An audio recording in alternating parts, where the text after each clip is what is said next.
देख कंचन, आज मैं ऑन द डॉट आई हूँ, बिल्कुल 10 बजे। वाह किनी, इम्प्रेसिव। मानना पड़ेगा, आज तू बड़ी सुंदर लग रही है। Thank you. I look beautiful. Beautiful तो सब बोलते हैं, अगर थोड़ा मॉडर्न साउंड करना है तो बोल you look sharp today. Sharp?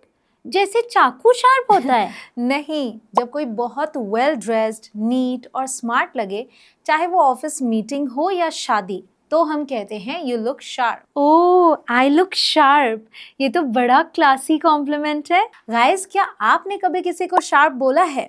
अगर नहीं तो आज कमेंट सेक्शन में अपने उस दोस्त को यू लुक शार्प लिखिए जो हमेशा अच्छे से तैयार होता है। वैसे कंचन सच बताऊं, ये आउटफिट मैंने 2 महीने पहले लिया था, पर पहना आज। I was delaying it. इसे कहते हैं प्रोक्रास्टिनेशन, यानी काम को टालना। और जब हम किसी स्पेसिफिक काम को टालते हैं तो फ्रेजल वर्ब यूज करते हैं पुट ऑफ। Put off? हाँ, मैं हमेशा एक्सरसाइज को पुट ऑफ करती रहती हूँ। कल करूँगी, परसों करूँगी। वो तो हम सबकी कहानी है, पर याद रखना, don't put off until tomorrow what you can do today. वैसे एक्सरसाइज तो ठीक है, पर काम तो करना पड़ेगा ना। पूरा दिन मेहनत करनी पड़ती है ताकि घर चल सके। I work hard for money. सही बात है। इसके लिए एक बहुत पुराना और कूल इडियम है, bringing home the bacon. Bacon? पर मैं तो वेजिटेरियन हूँ। इसका मतलब नॉनवेज से नहीं है।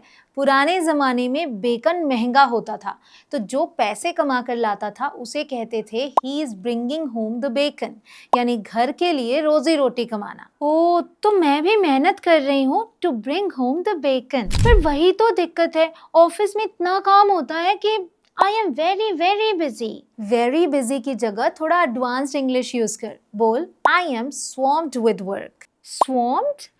ये दलदल जैसा साउंड कर रहा है। एग्जैक्टली जैसे दलदल यानी स्वॉम्प में फंस जाते हैं ना, वैसे ही जब काम का ढेर हो और आप निकल न पाओ, तब बोलो I am swamped. I am swamped office mails में लिखने के लिए परफेक्ट है। वैसे आप लोग किससे स्वॉम्प्ड है? ऑफिस वर्क, घर के काम या स्कूल की तैयारी? नीचे लिखकर बताएं। वैसे कंचन, कल मैं थोड़ी बीमार थी, इसलिए काम ढंग से नहीं हुआ। I was a little sick. Oh, I am sorry to hear that. But sick की जगह तू बोल सकती थी I was feeling under the weather. मौसम के नीचे? जब हमें हल्की सर्दी, जुकाम या थकान महसूस हो तो हम बोलते हैं अंडर द वेदर। ओके, तो अगर कल बॉस पूछे कि छुट्टी क्यों ली, तो मैं बोलूंगी I was feeling under the weather. Guys, क्या आपने कभी अंडर द वेदर फील होने पर कोई बहाना बनाया है ऑफिस या स्कूल से छुट्टी लेने के लिए? वो फनी एक्सक्यूज कमेंट्स में ज़रूर लिखना।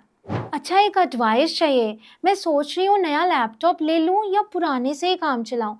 I am confuse. तो तू अभी ऑन द फेंस है। फेंस? दीवार पर बैठी हूँ।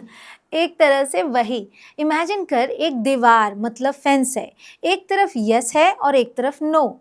जब आप डिसाइड नहीं कर पाते कि किस तरफ कूदूं, तो आप ऑन द फेंस होते हो। वाह, I am on the fence about the laptop. अब क्लियर है। लैपटॉप तो ले लो, पर अच्छे वाले बहुत महंगे हैं।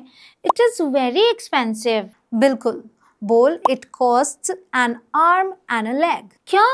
लैपटॉप के लिए हाथ और पैर देना पड़ेगा? नहीं गिनी, ये सिर्फ एक कहावत है। जब कोई चीज बहुत ज्यादा महंगी हो तो हम कहते हैं it cost me N arm and a leg. बाप रे, ये लैपटॉप तो सच में आर्म एंड लेग वाला ही है। तू भी ना गिनी।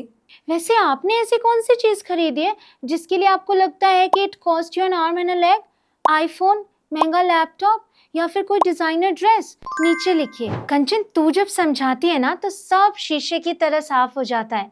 I understand everything. इसे और नेचुरल बनाते हैं, बोल आई गेट इट या फिर आई follow you. I follow you मतलब मैं तेरे पीछे पीछे आ रही हूँ? नहीं, इसका मतलब है मैं तुम्हारी बात का लॉजिक समझ रही हूँ। Oh, I follow you, simple और क्लासी। अच्छा, एक सीक्रेट बताओ, पर किसी को बताना मत। Don't tell anyone. Don't worry Ginny, my lips are sealed. मैं किसी को नहीं बताऊंगी। लिप्स आर सील्ड मतलब होंठ सिल लिए? हाँ, एक तरह से वही।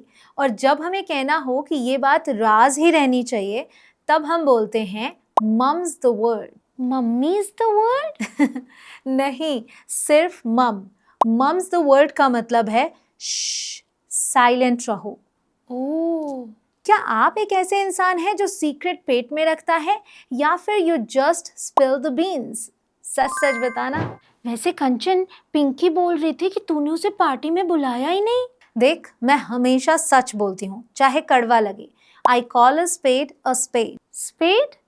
वो मिट्टी खोदने वाला औजार? हाँ, इसका मतलब है जो चीज जैसी है उसे वैसा ही बोलना, यानी साफ साफ बात करना।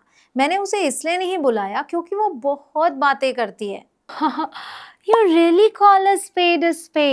कंचन, मैं काफी टाइम से सोच रही हूँ एक नया स्किल सीखूं, पर डर लगता है कि कर पाऊंगी या नहीं। गिनी, ज्यादा ओवर थिंक मत कर, just go for it. Go for it मतलब बस कर दो? हाँ, जब हम किसी को फुल सपोर्ट और एनकरेजमेंट देते हैं तो कहते हैं go for it. Okay, I will go for it. Confidence आ गया। आज कितनी सारी बातें कर ली हमने। I am tired now. Tired तो बेसिक है, कुछ नया बोल। यूज कर आई एम एग्जॉस्टेड या I am spent. I am spent मतलब मेरी एनर्जी का बैलेंस खत्म हो गया। एग्जैक्टली। जब बिल्कुल एनर्जी ना बची हो तब बोलो आई एम स्पेंट। चलो घर चलते हैं, let's go home. Guinea, last chance, नया फ्रेज ट्राई कर, बोल लेट्स हिट द रोड। सड़क को मारना है? नहीं, इसका मतलब है सफर शुरू करना या निकलना। Okay, let's hit the road. Bye guys. Guys, अगर आपको एपिसोड 3 पसंद आया हो और आप चाहते हैं कि हम इसका नेक्स्ट एपिसोड लेकर आएं, तो कमेंट में जरूर लिखना एपिसोड 4 और अपने उस दोस्त के साथ इस वीडियो को जरूर शेयर करना जिसे इंग्लिश सीखना मुश्किल लगता है। This was episode 3 of Learn English with EC Podcast series. Signing off. Bye bye.